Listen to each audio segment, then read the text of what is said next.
de abril de 2023, vamos caminhar no encontro de número 118. Que bom! Isso significa dizer que já aprendemos um pouquinho. Mas antes de iniciarmos o nosso trabalho, o encontro, elevando o nosso pensamento a Deus, a Jesus, Mestre, mais uma vez queremos te agradecer a oportunidade de aqui estarmos. Muito obrigado, Jesus.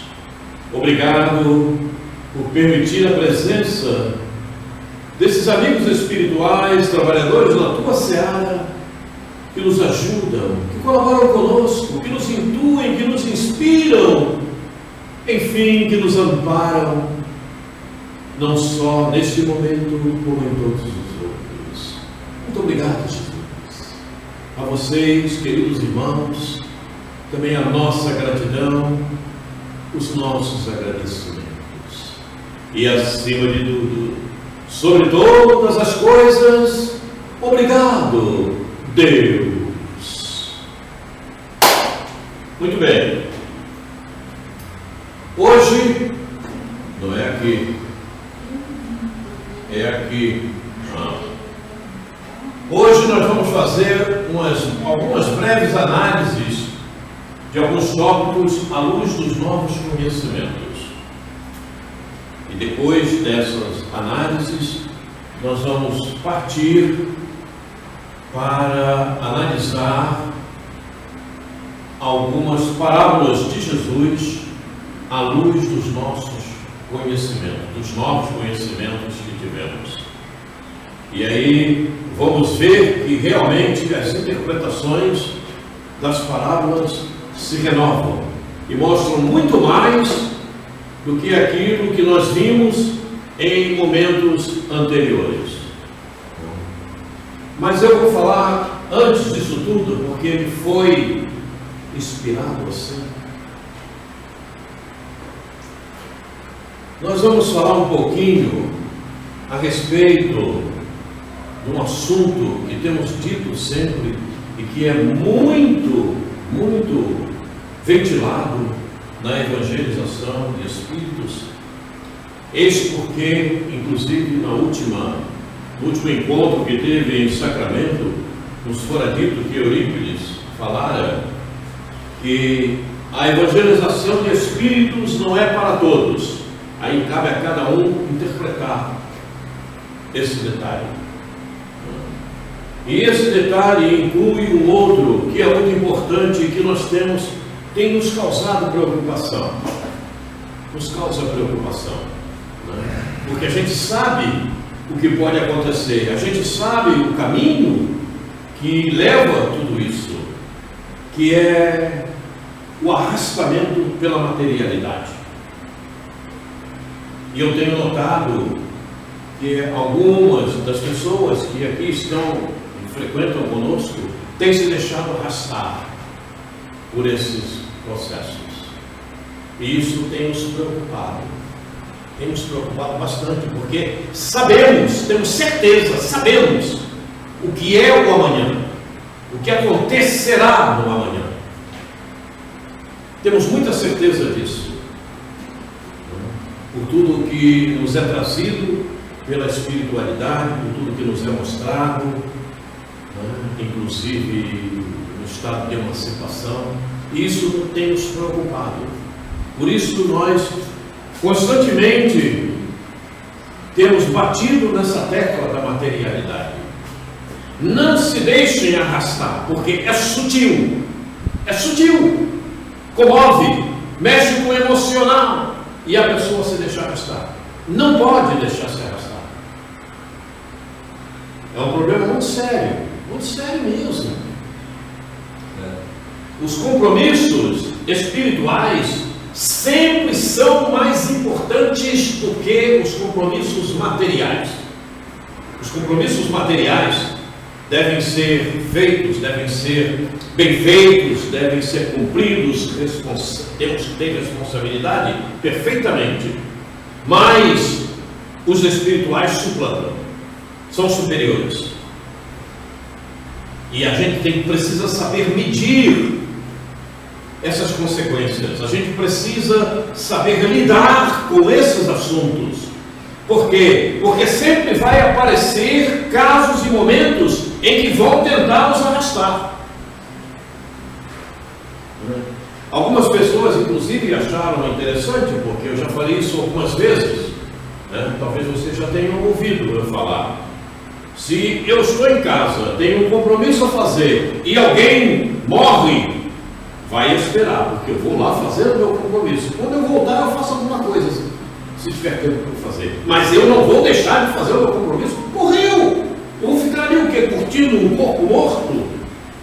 Não, eu vou fazer o compromisso e volto. Se precisar de mim, eu estarei presente para resolver o problema. E é dessa forma que a gente tem que encarar a vida, a existência que estamos tendo no planeta Terra. Sabe? Não tem outra maneira para que o amanhã seja luminoso, iluminado, porque senão ele não será. Eu tenho certeza que não será. O processo é muito importante, esse processo. É muito importante.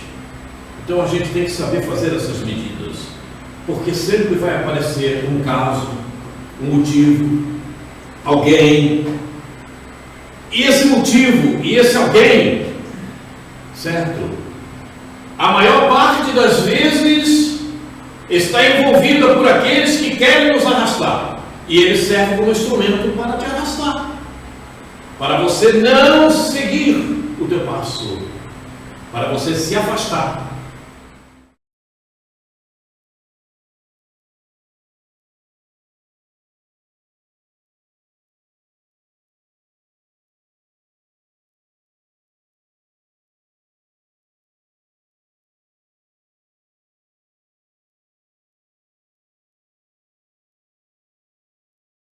O nosso tema aí está. Podereis fazer o que faço. E nós vamos começar este assunto com uma pequena introdução.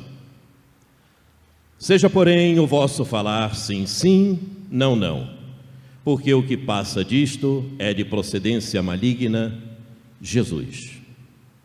Esse pequeno versículo está justamente no capítulo que fala das bem-aventuranças.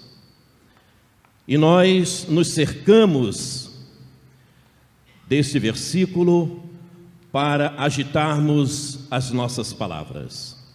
Procuraremos trabalhar dentro desse contexto, a fim de que possamos ser bastante objetivos, sem quaisquer subterfúgios, para que possamos realmente penetrar no contexto. Podereis fazer o que faço. Limiar do século 21. Momento único para os terráqueos, pensamentos e ações que não se orientem pela verdade devem ser eliminados do comportamento para a real compreensão de Jesus, da atualidade educacional íncita em suas mensagens e da vida. Isso significa dizer que se a nossa mente estiver ocupada com outras coisas, entusiasmada com outras coisas que não diga respeito à verdade, dificilmente, ou melhor, não conseguiremos entender as profundidades íncitas nas mensagens do Mestre, tampouco da doutrina espírita. Há uma necessidade que no nosso cabedal mental estejam coisas verdadeiras, comportamentos verdadeiros, ações verdadeiras, a fim de que possamos bem discernir o que está no Evangelho. Porque só com esses dados armazenados na memória conseguiremos realmente entender o que Jesus nos fala, o que Jesus nos deixou. Se nos afastamos da verdade, damos margem a que as coisas malignas, aquelas inferiorizadas, passem a ter comando. Recordemos Paulo de Tarso: porque não faço o bem que quero e o mal que não quero eu faço. E ele segue dizendo que o pecado que habita nele, é aquele que então passa a agir. O que significa isto? Por quê? Por quê que este mal toma o comando e age em nós? As nossas trajetórias passadas, as nossas existências passadas, trazem uma série de comprometimentos. Esses comprometimentos tornaram-se hábitos e ainda se encontram armazenados em nós. Estamos aqui justamente para tentar tirá-los do caminho. Mas, se eu já conheço o bem, se eu já sei o que é o bem e sei o que é o mal, tenho que lutar por isto. Quando eu sei que é o bem, mas me deixo movimentar por esse hábito inferiorizado que se encontra armazenado em mim, ele comanda a vontade. E essa vontade vai agilizar o livre-arbítrio. E eu acabo fazendo aquilo que não desejava. Porque esses hábitos ainda se encontram muito fortes dentro em nós. Por isso, a necessidade grandiosa de estarmos voltados para a verdade, de absorvê-la, de caminharmos num caminho melhor, sairmos daqueles desejos inferiorizados das vantagens, da hipocrisia, de desejarmos ao outro o pior e ficarmos com o melhor.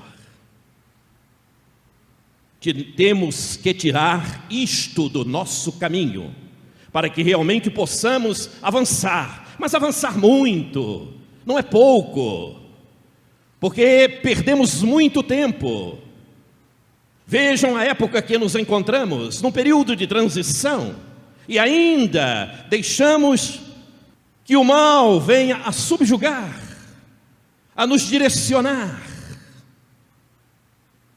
cumprindo caminhos infelizes, que muitas vezes depois da ação cometida, ficamos arrependidos. Por que eu fiz? Fez porque quis. Porque se afastou da verdade, deixou que outros comandos inferiorizados passassem a ter ação. Entramos no período de luz, em que a verdade deve ser o prenúncio de um novo tempo. O mundo das inquietações, geradas pelos torpores do materialismo e das ilusões, se despede para dar lugar ao grande momento das novas construções. Daremos apoio a todos que desejam trabalhar pelos nobres caminhos da educação.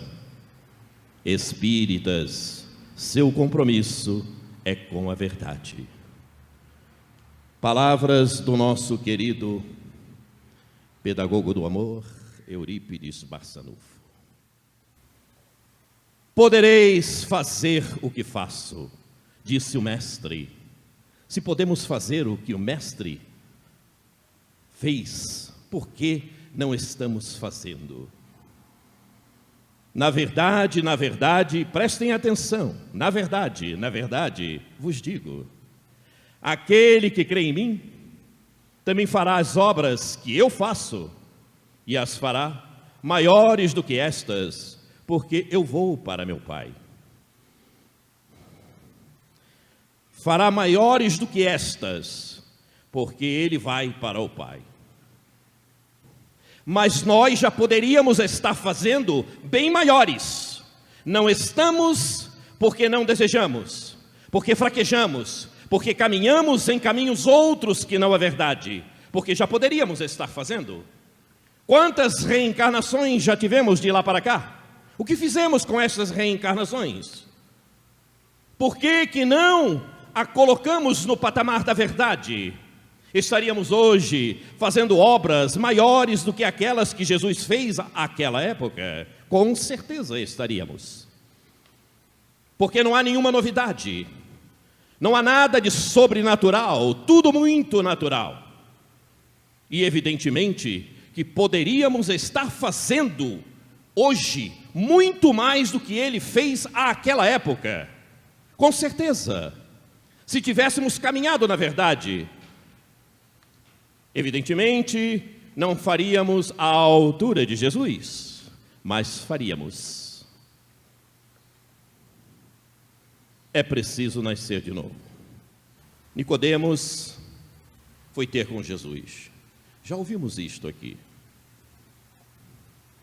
E disse-lhe: Rabi, bem sabemos que és mestre, vindo de Deus, porque ninguém pode fazer estes sinais que tu fazes, se Deus não for com ele. Nicodemos já tinha conhecimento. Nicodemos sabia que era preciso ter Deus ao lado para fazer o que Jesus fazia. Nicodemos só não sabia como deveria proceder para que tal acontecesse, mas ele já tinha um conhecimento à altura de compreender que havia necessidade de estar com Deus. E aí chega-me uma pergunta neste exato momento: estamos com Deus? Será que nós estamos com Deus? Ou simplesmente falamos em Deus? Simplesmente dizemos: Deus me socorra, Deus me proteja, que Deus me abençoe. Mas e aí? Estamos seguindo as mensagens do Mestre para dizermos que realmente estamos com Deus? É uma arguição que cada um de nós precisa fazer a si próprio. Porque para estar com Deus, é preciso estar num processo de transformação contínuo, absorvendo a verdade. Jesus respondeu então a Nicodemos: na verdade, te digo que aquele que não nascer de novo não pode ver o reino de Deus. Onde fica esse reino de Deus? O que é nascer de novo? Nicodemos ficou intrigado com isto. Mas não vamos falar de Nicodemos, vamos falar de nós mesmos. Já renascemos quantas vezes? Nesse processo da reencarnação, do aprimoramento que precisamos constituir em nós mesmos, quantas vezes já renascemos? Quantas vezes já pisamos este solo abençoado do planeta Terra, desta escola? Quantas vezes? E porque ainda nos encontramos nessa fase transitória, por quê? Deixamos de construir o reino de Deus. O reino de Deus construímos dentro de nós mesmos, no coração. O reino de Deus é construído no coração de cada um de nós. Já sabemos até que o coração tem cérebro, que ele aprende, lembra e decide. Ora veja, os neurocientistas nos afirmam isto. E aí? Como estamos tratando as ordens e os compromissos do nosso coração? Compromissos assumidos por nós mesmos antes de aqui estarmos. Estamos falando só desta existência, hein? Será que estamos no caminho melhor? Será que realmente esta encarnação vai me levar a um patamar benigno, a um patamar aonde o sofrimento e a dor desaceleram? Será desta forma? Ou será que estou simplesmente no rumo do entretenimento, de achar que é melhor aproveitar todas essas coisas materiais que me cercam, são maravilhosas, não? Me entreter com essa tecnologia fabulosa que aqui está, me enveredar pelos caminhos do sexo fácil. Que beleza, que bom, que prazer, que felicidade. Felicidade do quê? Que reino de Deus é este? Que eu me apodero da matéria e acredito que isto é felicidade. Se o próprio mestre dissera que a felicidade não está neste mundo. Precisamos pensar um pouco mais. Precisamos realmente construir este reino de Deus. Então, para fazermos as obras que Jesus fez, a cada renascimento é preciso não abandonar a ambientação reencarnatória. Mas não abandonar a ambientação reencarnatória também não é ficar estagnado dentro dela. Também não é ficar sem movimento. Também não é não se comprometer com o que nos cerca. A ambientação reencarnatória é o campo, a estrada a ser vivenciado pelo espírito quando reencarnado. O seu conteúdo considera o fato do espírito que dá origem a um planejamento reencarnatório capaz de ser por ele bem desenvolvido, por ser estruturado dentro das suas capacidades éticas e morais. Então, ninguém está submetido ao que não possa exercer, ao que não possa fazer. Ninguém está submetido a condições impróprias, nem está ao lado de quem não deveria estar.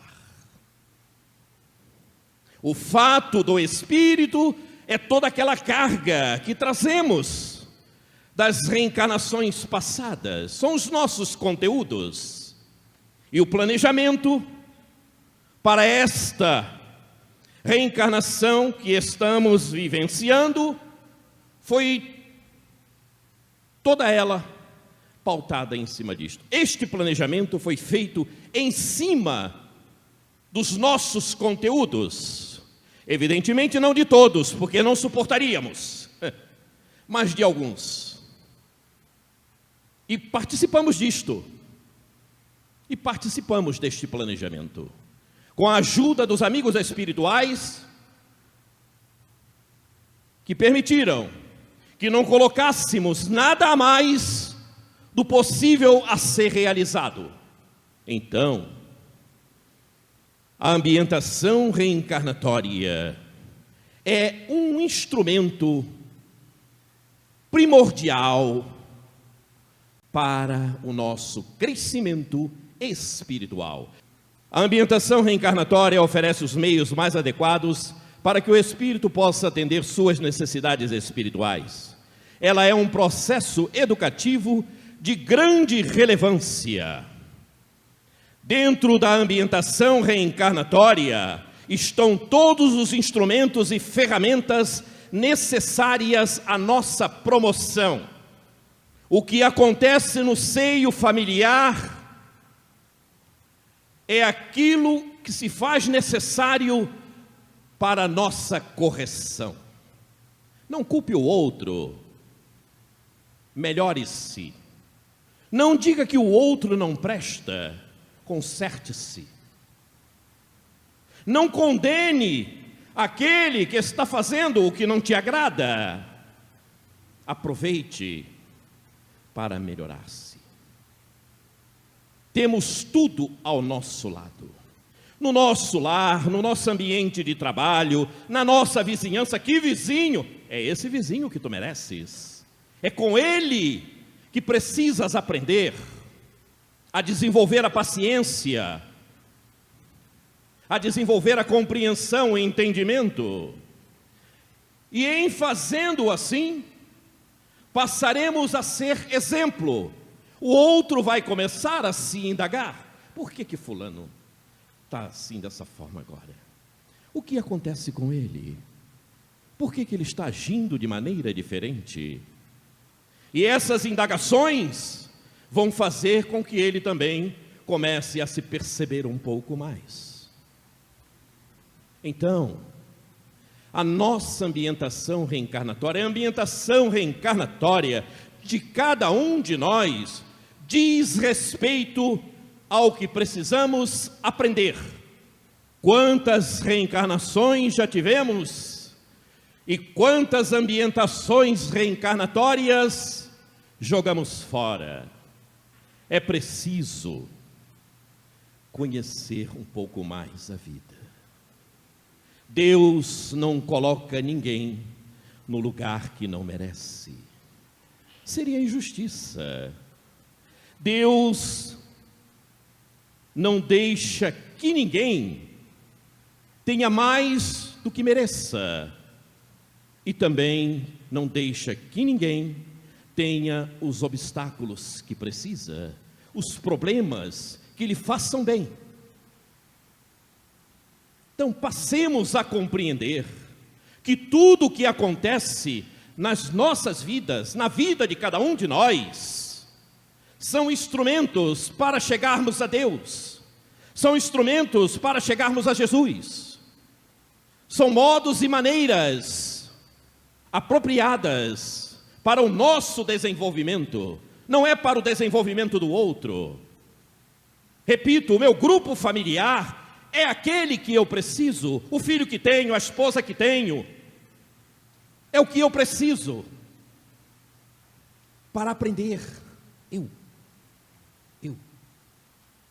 Não é para tentar modificá-los, é para que eu aprenda. O modificá-los será uma consequência do meu aprendizado. Quando eu não aprendo, eu não consigo modificar ninguém. Quando eu não amo ninguém.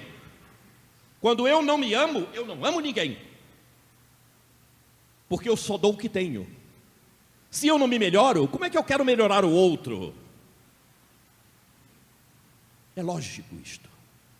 Então, precisamos prestar muita atenção no ambiente que temos. A incompreensão da ambientação reencarnatória tem levado muitos espíritos a se afastar de seu planejamento reencarnatório. A ambientação reencarnatória é para o espírito uma grande oportunidade de progresso. E é o que estamos falando.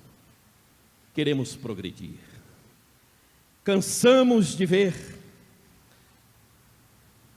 nossos irmãos e nós mesmos falando de paz, querendo tranquilidade, querendo um mundo melhor. Como Deus vai me colocar em um mundo melhor? Ou vai me permitir a paz se eu não estou me promovendo? O que farei eu em um mundo melhor? Que condições tenho de habitá-lo?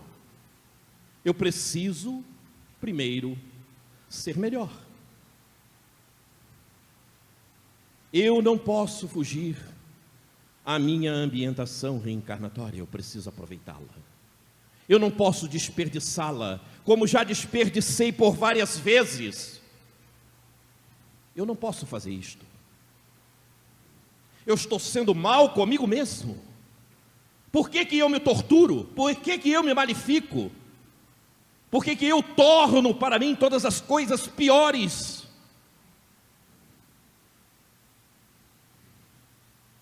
Prestemos atenção.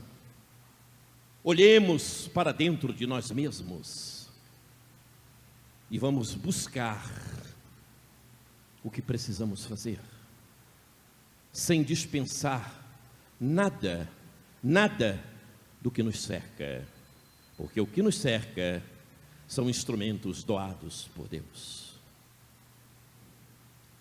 Transgredi minha ambientação reencarnatória, e a gente vê muito isto. Pela ambição material, pela grande conquista que muitos têm, nossos irmãos, de terem fortunas, de ganharem mais, saem pelo mundo, abandonam até a família, deixam seus familiares, deixam a sua ambientação reencarnatória, vão para fora, vão para outros países, a fim de ganharem mais. A ambição material, a ambição do dinheiro. Então, a gente verifica que um grupo enorme de seres encarnados não estão dando a atenção suficiente à sua ambientação reencarnatória, porque nem ajudam aqueles que estão no mesmo grupo. E há uma necessidade incrível de promovermos isto. Já temos conhecimento suficiente, satisfatório, para alertarmos o outro e dizermos: olha, o caminho não é este. O espírito que rompe com o seu compromisso e sua ambientação reencarnatória muda a sua programação, arcando com as consequências dos desajustes que não estavam previstos para a sua existência. Neste caso, o espírito pode vir a perder o amparo dos benfeitores que iriam acompanhar o desempenho de sua reencarnação. Sim, ainda hoje nós encontramos irmãos nossos que ficam se fiando e acreditando que os benfeitores espirituais são babás, e não são. Nós temos livre-arbítrio. Se quisermos fazer quaisquer coisas, podemos fazer. Se quisermos permanecer nas vibrações dos benfeitores espirituais, precisamos estar próximos da verdade. Eu não digo nem estar com a verdade, porque é difícil ainda para nós, mas estarmos próximo dela, trabalhando para conseguir abraçá-la totalmente. Caso contrário, os benfeitores espirituais não vão interferir no livre-arbítrio de ninguém. Cada um pode fazer o que desejar. E no caso desse, quando se rompe a ambientação reencarnatória, eles se afastam. Vão fazer o quê? Prender o indivíduo? Interferir diretamente no livre-arbítrio, condicionando-o? Não. Então eles deixam. E esses irmãos nossos que se afastam por demais da sua ambientação reencarnatória, correm o risco de não ter mais este amparo. Imaginem.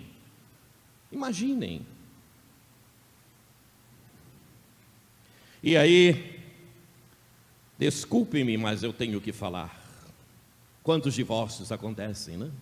Quantas separações, quantos filhos abandonados, quantos pais largados ao relento. E aí? Isso ficará sem cobrança, por acaso? Por acaso as minhas responsabilidades pertencem ao outro? E aí? Não, eu vou aturar toda a vida? De jeito algum. Não, de jeito não está certo isto. Larga para lá e vai para outro canto. Perdeu a oportunidade de promover-se, perdeu a oportunidade de evoluir, jogou fora uma ferramenta doada por Deus, que era a ambientação reencarnatória naquele estado que ali estava, porque tudo isto é programado. Ninguém casou por acaso, ninguém teve um filho por acaso, estava tudo programado. Por que você abandonou o que você assinou embaixo, no teu planejamento. A atenção para este detalhe é por demais importante. É cansativo, dá trabalho, dá trabalho. Mas quem sem trabalho evolui? Ninguém. Requer sacrifício, requer sacrifício. Eu falo nos caminhos verdadeiros da vida. Eu falo dentro das mensagens que Jesus nos ensinou, que são atualíssimas. Precisamos bem pensar a respeito para não escapulirmos delas. E aqui nós temos uma imagem do nosso querido Mestre Jesus lavando os pés dos apóstolos. Eles estavam admirados com isto. Como é que o Mestre, este que tudo conhece, este que nos protege e que nos traz ensinamentos maiores, como é que ele está lavando nossos pés? E Pedro ficou sobressaltado com isto. Ele não estava admitindo, e então indagou o mestre. E o mestre então respondeu-lhe e disse: o que eu faço não o sabes tu agora, mas tu o saberás depois. Vamos transcender em cima disto, não vamos ficar nas letras, porque as letras pouco significam. Significa muito mais as energias que ali estão contidas, porque as letras podem se embaralhar todas, mas as energias permanecem leais e reais. O que eu faço não sabes tu agora, falou naquele momento para Pedro, mas tu o saberás depois. Sabemos quem são os tu, os tus, perdoem-me a pronúncia, somos nós. Já sabemos? Nós já sabemos agora o que Pedro não conseguia entender àquela altura. Nós já estamos usando esse alicerce para as construções que precisamos realizar. Eis a questão. Jesus estava simplesmente demonstrando a Pedro e aqueles que ali estavam a necessidade de sermos humildes, porque sem um alicerce de humildade não vamos construir nada. Sem um alicerce de humildade, abandonamos a nossa ambientação reencarnatória ou ficamos estagnados. O primeiro alicerce deve ser a humildade. Temos que abandonar o orgulho, a vaidade, o egoísmo. O orgulho. Não vou perguntar nada a fulano. E eu vou fazer isto para fulano? Ou nada. Isto não presta. Isto só corrói a nós mesmos. E então está aí. Nós já deveríamos saber. Nós já deveríamos estar comprometidos com esta humildade, com esta sabedoria, porque não basta conhecer. Humildade é isso, isso e isso. Humildade, sim, mas fazemos, estamos agindo, estamos construindo em cima dela, ou simplesmente vimos o seu significado no dicionário, ou lemos as mensagens trazidas pelos nossos amigos espirituais, nos instruindo e nos alertando a respeito. Que mensagem linda, bonita, né? Isso aqui serve para fulano, e para você não serve não?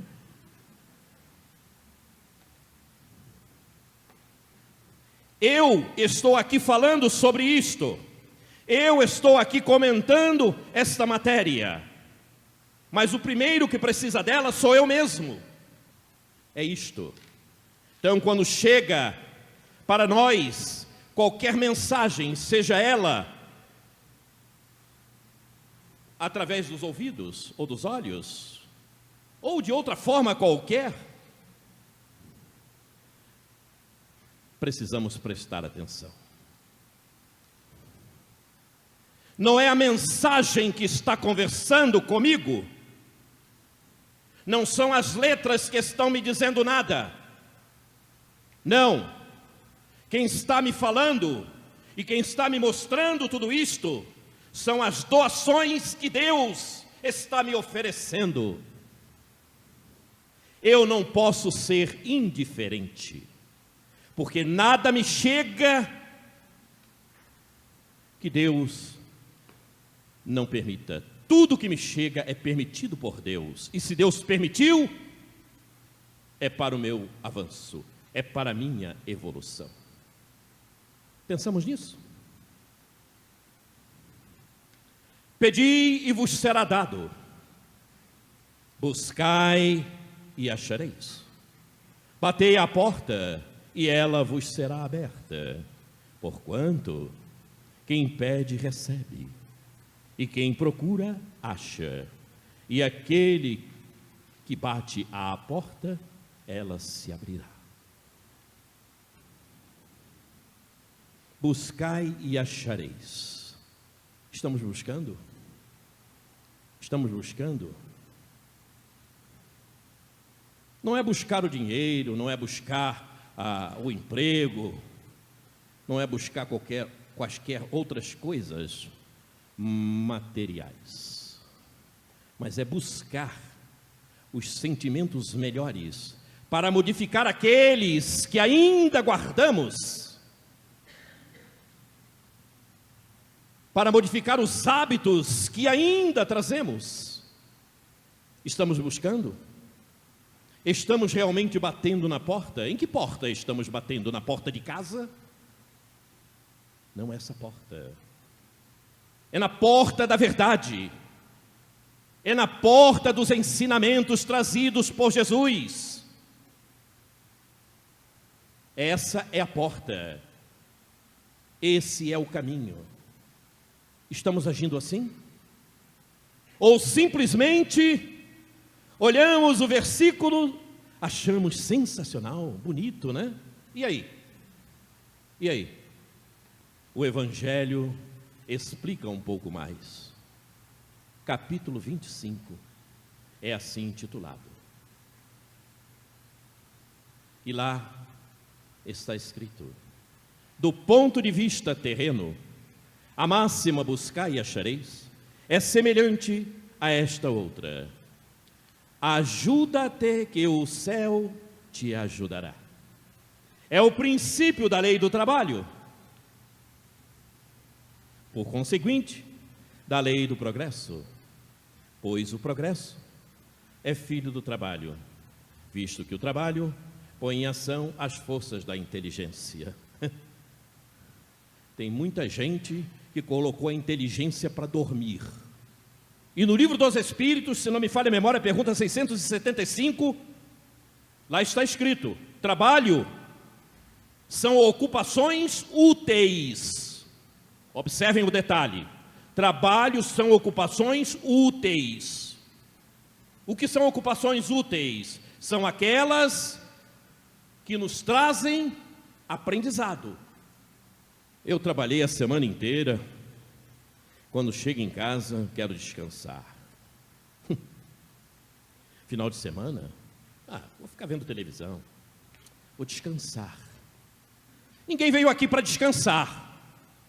Nós viemos aqui para trabalhar, em prol da nossa evolução, para progredir. É preciso progredir para desenvolver a inteligência. E a inteligência só desenvolve com o trabalho. E progresso é avanço da inteligência.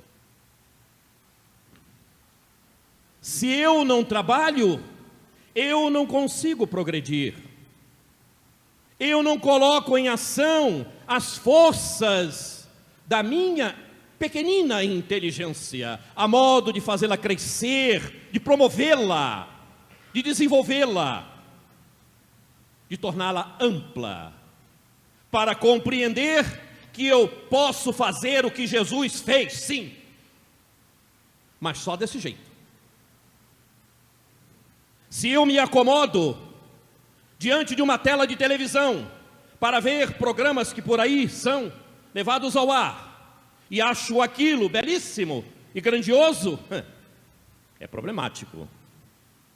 Se eu me coloco diante de determinados entretenimentos que não me acrescentam nada, muito pelo contrário, promovem e me atraem para mim forças e condições inferiores, eu estou arranjando problemas.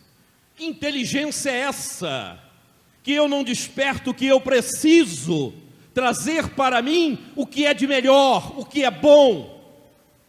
E se eu só vou conseguir com o meu desenvolvimento, com a minha evolução,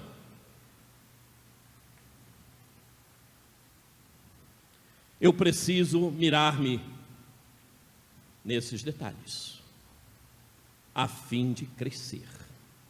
Caso contrário, não vai acontecer. Então eu preciso trabalhar. Eu preciso me ocupar com coisas úteis. Eu preciso entender Jesus. Ou será que nós vimos Jesus por acaso fazendo coisas que não eram úteis? Será que Jesus se ocupava com coisas fúteis? Ele conhecia e lidava com muitos que assim agiam, mas por acaso permanecia naquele contexto a fazer o mesmo que os outros faziam? Nesse sentido?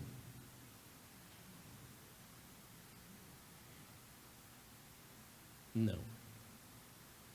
As mensagens que o Mestre trouxe, todas elas são essenciais para conseguirmos fazer o que ele fez. Todas elas.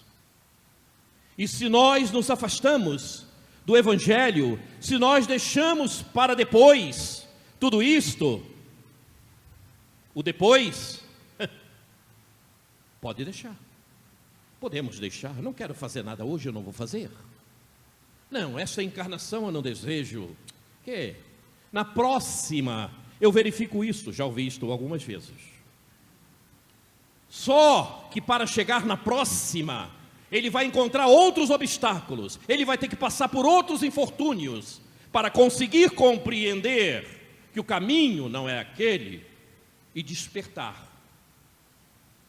Por isso que em muitos a dor é maior do que no outro. Uma pancada na minha cabeça pode ser tremendamente dolorida, e na do outro ele poderá até sorrir. Faço-me entender? Somos individualidades. Ninguém sente a mesma dor, na mesma intensidade. A intensidade da dor é de acordo com a inferioridade de cada um de nós, para que possa promover o despertar, o acontecer, para que possamos realmente entender Jesus. Um homem novo começa a surgir. Se nós agirmos dentro dessas condições que procuramos tecer a título de informações, nós começamos a promover um homem novo em nós mesmos. Os nossos sentimentos começam a se afinar, começam a produzir raios de luz, raios de esperança, nos leva a trânsitos melhores. faz com que nós venhamos a abrir um pouco mais os olhos e começamos a perceber muito mais a luz que nos rodeia e que nós até então havíamos colocado uma cortina encobrindo-a, porque a luz está ao nosso lado, é constante e perene. Nós não a vemos porque não desejamos. Basta desejarmos, basta querermos, que a luz vai iluminar o caminho, porque Deus está com cada um de nós, porque Jesus está sempre ao nosso lado, Ele não nos abandona nunca, até mesmo quando estamos fazendo a pior coisa possível, Ele está ao nosso lado. Desperta, meu filho, desperta, meu irmão, não é esse o caminho, você está errado. E Jesus chega até nós por vários veículos e várias maneiras. Quando não conseguimos perceber a sua presença ao nosso lado, Ele envia um irmão amigo trazendo-nos uma mensagem de esperança, de fé. Eles enviam-nos Bezerra, enviam-nos Eurípides, Joana de Ângeles e tantos outros. E ainda assim, colocamos a cortina. Como dizia, olhamos a mensagem, bonita, que coisa maravilhosa. E nada fazemos. Despertemos. Nós precisamos despertar um pouco mais. E se já fazemos alguma coisa nesse sentido, se já somos um pouco melhores do que fomos ontem, sejamos melhores ainda. Porque tudo é contínuo, não termina. A evolução é para todo sempre. A vida é uma só. As existências é que são várias. Mas de acordo com as existências, nós avançamos ou permanecemos no mesmo lugar. Em permanecendo no mesmo lugar, a dor faz companhia e o sofrimento também. Paralelamente a esses desenvolvimentos, iniciamos o abandono da mentira, da hipocrisia, das vantagens e assemelhados. A verdade instala-se gradativamente, estabelecendo a coragem da fé. A coragem da fé que tanto nos falta, tanto nos falta. Ainda há pouco conversava com uma irmã ali fora sobre isto. A coragem da fé. A coragem de acreditar que eu procedendo e fazendo melhor, as minhas conquistas serão superiores. Eu não preciso entrar nos caminhos da mentira. Eu não preciso levar vantagens. Eu não preciso ser corrupto. Eu não preciso ser hipócrita. Porque se eu ajo por essas linhas, eu poderei ter um prazer imediato, mas nenhuma conquista. Amanhã, o obstáculo aparecerá para que eu seja corrigido. E se eu estiver caminhando pela verdade, o amanhã será sempre próspero. Os obstáculos irão diminuindo, as dores vão se afastar. O sofrimento sai correndo. Os olhos passam a ver que o outro é a coisa mais importante da vida. Isso é sensacional. Isto é sensacional. Eu saí ontem daqui e fui a pé para o hotel, porque tinha muito movimento. Então eu fui. Pelo caminho, eu encontrei uma série de povo de rua, de mendigos. E eu fiquei observando as pessoas que transitavam na minha frente, porque eu não quis ficar olhando para trás. Eu quis olhar para frente. Faço-me entender? E as pessoas passavam indiferentes. Eu não sou melhor do que ninguém, mas parei para conversar com alguns. São meus irmãos. Por que eu tenho que passar por eles indiferentemente? Por que eu tenho que deixá-los na penúria sem pelo menos uma palavra? Eu gostaria de saber quem sem o outro iria evoluir. Eu já perguntei aos amigos espirituais, eles não me deram resposta, porque não precisa responder. Quem sem o outro sairia do ponto em que se encontra? O outro é a coisa mais importante na vida de cada um de nós. E é por isso que o outro, o Jesus, esteve conosco. O outro é a coisa mais importante, repito, é o outro que traz a mensagem, é o outro que traz o ensinamento, é o outro que nos ajuda no crescimento espiritual. Então prestemos atenção a isto. Então, já construímos condições para produzir em mínimos percentuais as obras feitas por Jesus. Porquanto, para fazê-las ao seu nível, há um caminho longo a percorrer.